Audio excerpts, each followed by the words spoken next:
Hey guys, welcome to my channel Cyber My name is Sixto. We're going to do a room on the TryHackMe platform.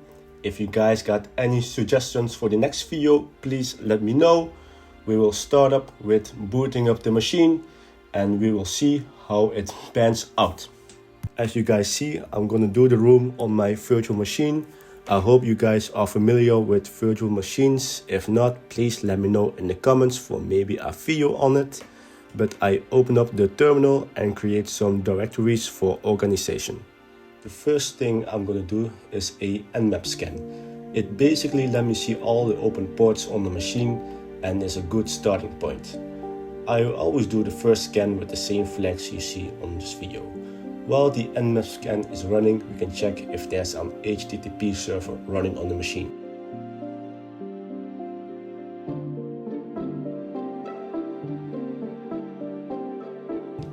There seemed to be an Apache web server running on this machine. Knowing that, we will do some basic enumeration. Always go for the low-hanging fruit first.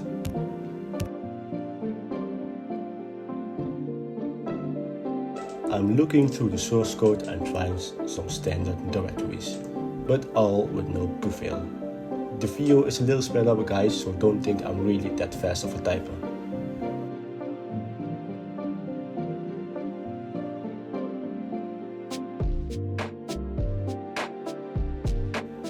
The results of the nmap scan are now finished, but first we're going to perform a scan for the HTTP server looking for directories.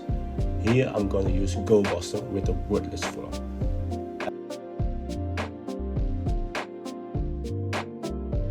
I had some trouble finding the word list. For some reason I had a little brain fart, but in the end I could find it and let the scan go.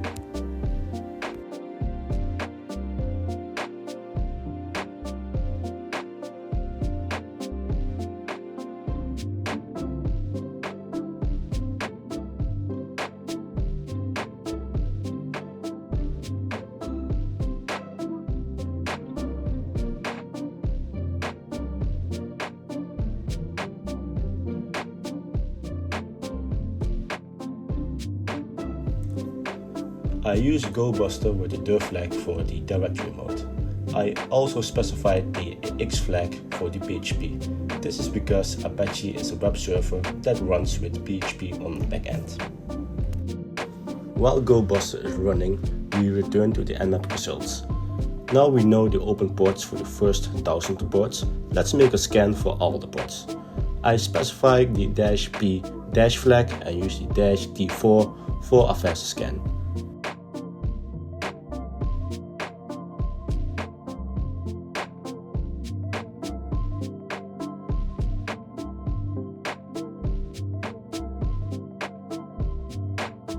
As you guys see, I had some trouble minimalizing the bottom terminal.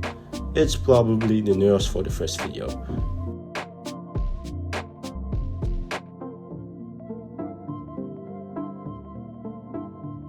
Now we can see the results of the first scan better. As you guys see, we got the ports for SSH and HTTP open, and we got two open ports for SMB. SMB stands for Server Message Block and let devices and printers use shared files. It's also known to be a beacon for exploits if not configured right. Let's see what we can find out. The results of the nmap scan have finished and are basically the same as the first scan. It seems that GoBuster found some directories. Let's see what that's all about. And oh my god, this brings out flashbacks when my mom used to ask me to look on a laptop and asking me why her internet is slow. If I hover on all of the buttons, I can tell by looking on the bottom left that everything leads to a hashtag sign, basically telling me that there's no page after it. Luckily, my Firefox blocks sounds, otherwise I've probably heard some sounds too. Let's leave this page for now and look further as we found another directory. This is a WordPress directory.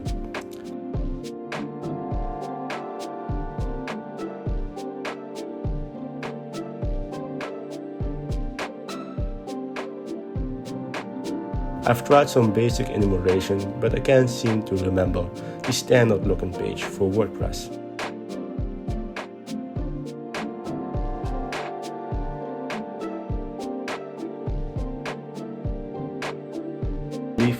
HTTP route for now and go back to the SMB enumeration.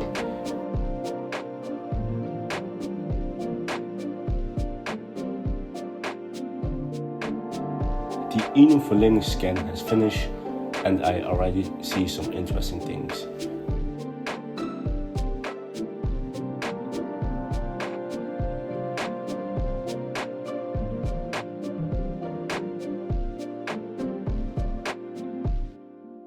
We can log in with no username and no password.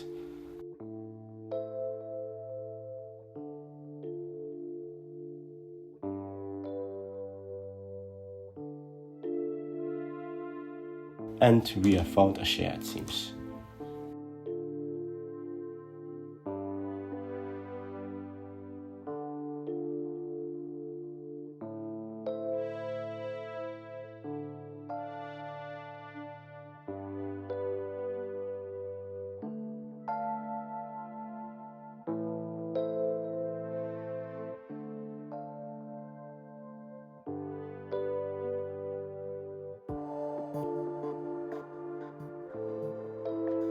We've also found a username. I always like to write down any found credentials, so I opened up my Sublime Text and write the username down.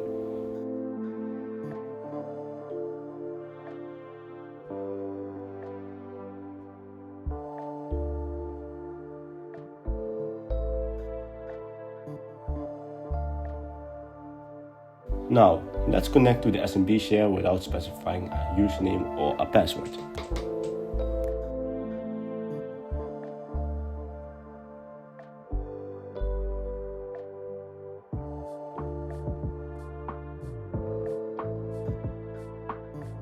It will prompt for a password, but you can just press the enter button. I always like to use the help function at the start for a reminder of all the commands I can use. I'll look for files using the ls command and try to navigate the share. It seems that there's only one file here, and that's the enter.txt file. Let's download the file and close the share.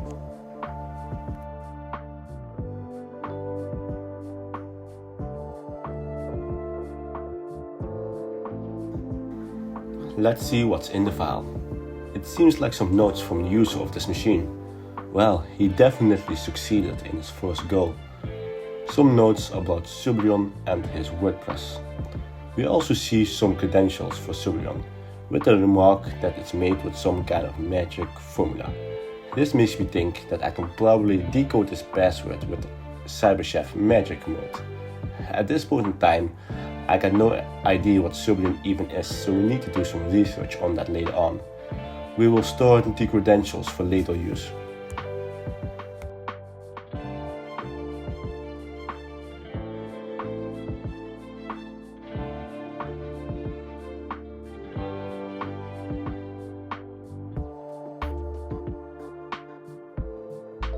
As I told before, the remark that the password is made with some magic formula gives me all kinds of hints to CyberChef magic mode.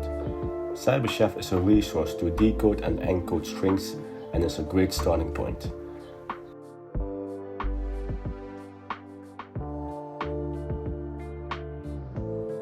As you can see on the left, you got multiple encoding and decoding options. But for now, we will use the magic mode, which will search for the best results for decoding in our situation. And success! We found the decoded strings of the password for Sublion.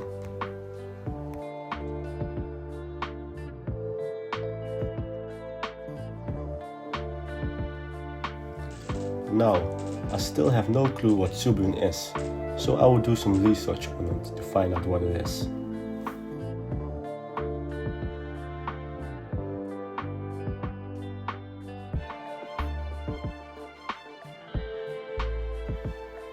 It seems that Sublion is a type of CMS, content management system, which is weird as we already seen that the machine also got WordPress on it. But for now, let's focus on finding any known exploits.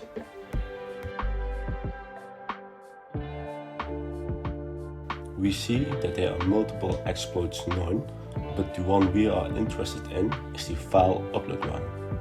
That's one way to get a reverse shell on this machine. The note earlier said something about /Subion not working and only getting it through panel. Let's type in those words into Google and see what that's all about. At the second option, I immediately see something interesting.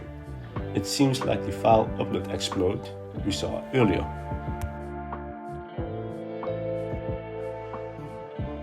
I'm not familiar with this exploit, so let me do some reading to learn some more.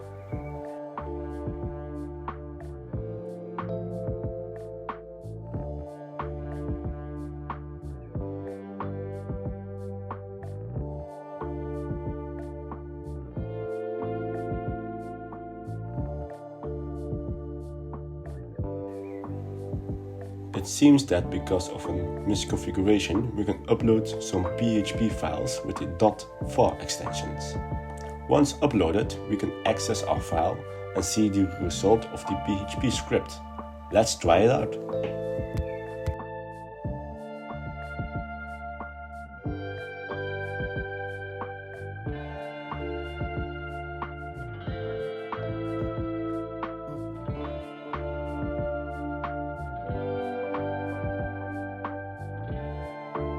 First, I need to find the login page.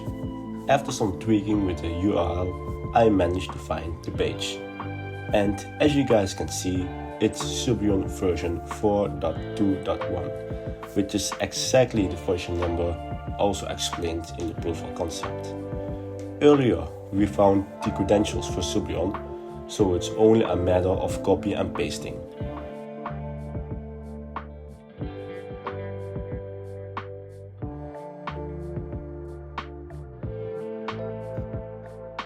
After logging in, I immediately look for the upload page to try the proof of concept.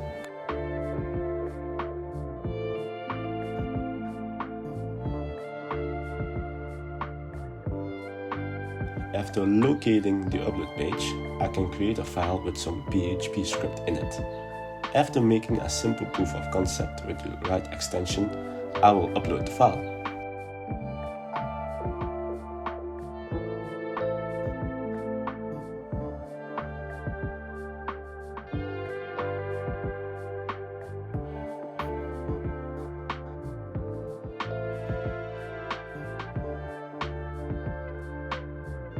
And now comes the fun part, locating where my file went. As you guys might notice, I had some trouble finding it, but in the end I managed to locate the file path.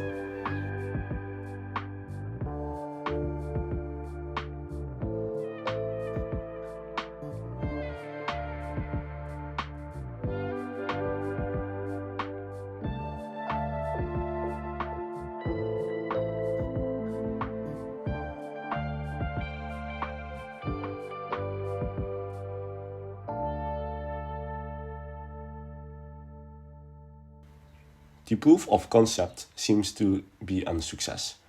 Let's create a PHP script with a variable in it that we can set in the URL for some code execution.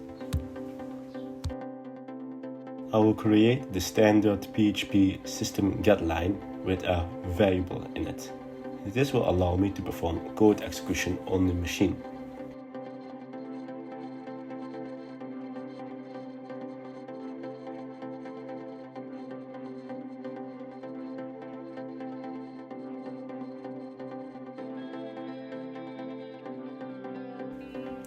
I start with the standard who am I command to see if it's working. And it works! Now I'm gonna try to get a reverse shell from it.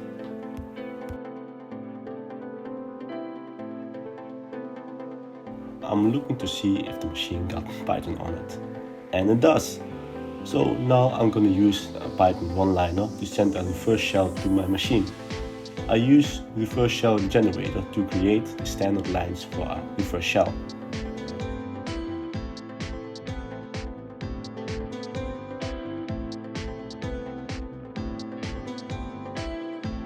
Next, I need to set up a listener on my machine. I use Netcat for that.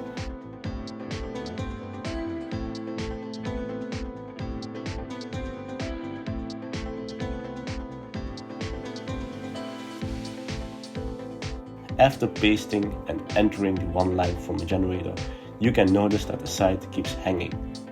This means that we got a reverse shell. I use the Python trick to stabilize the shell.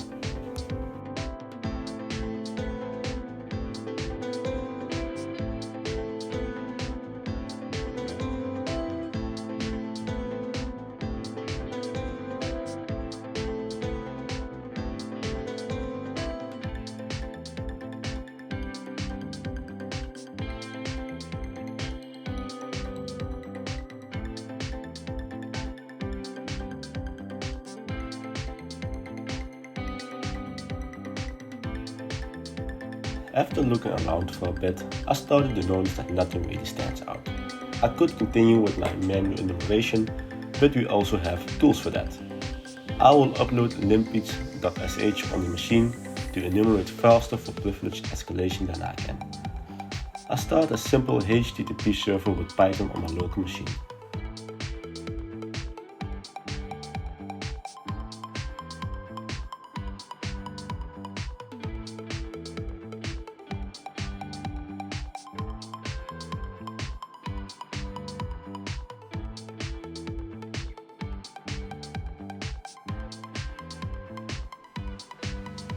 After downloading the file, you can see that I can't execute it yet because it doesn't have the permission.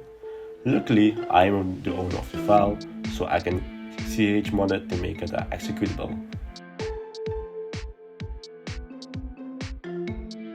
Now let's run it and see what we can find.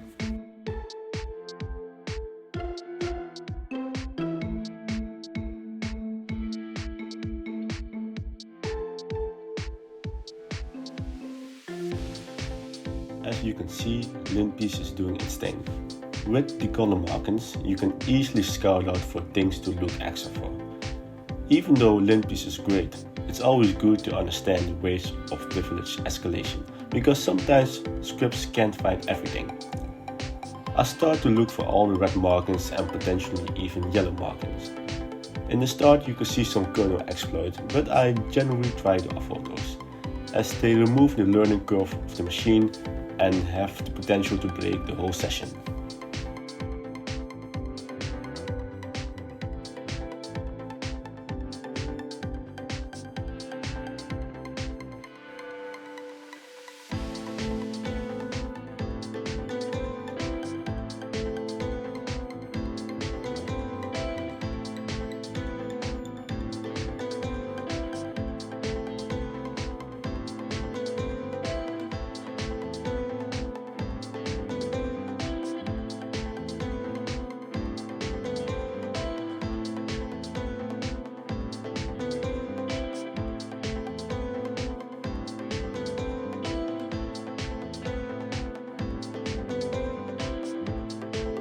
After looking around a bit, I noticed some database credentials for the WordPress login. We could look for the WordPress login page, but I always go for the low-hanging fruit first.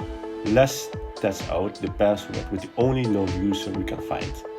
As we all know, people love reusing the same password.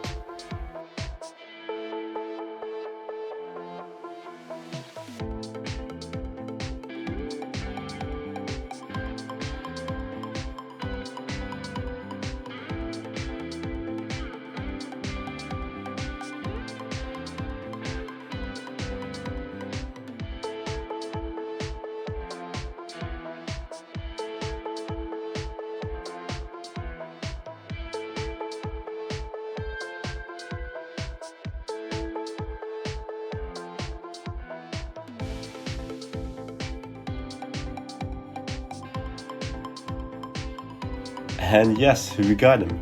That's the danger of using the same password over and over again.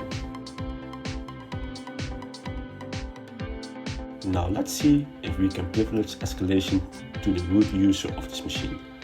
I start with the basic sudo-l command to see if I can perform any commands with root permission, and I immediately see a hit. I can use the icon V as the super user with no account. Not the safest options to have, but we roll with it.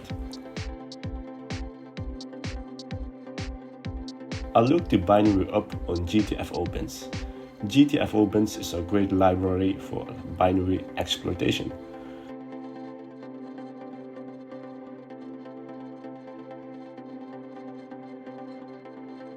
We look for the icon V in the search bar and we can see there's some sudo options to press.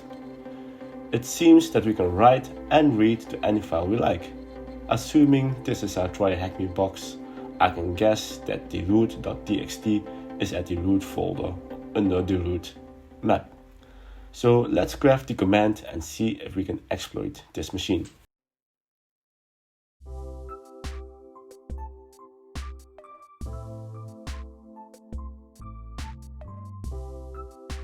And ladies and gentlemen, we got it. Here you can see the contents of the root.txt file. Now we only need to paste it in our TryHackMe account and we have solved this room. I thank you all for watching all the way to the end. This is my first video, so if you guys got any advice or remarks, please let me know. Like and subscribe for more videos and we will see each other soon.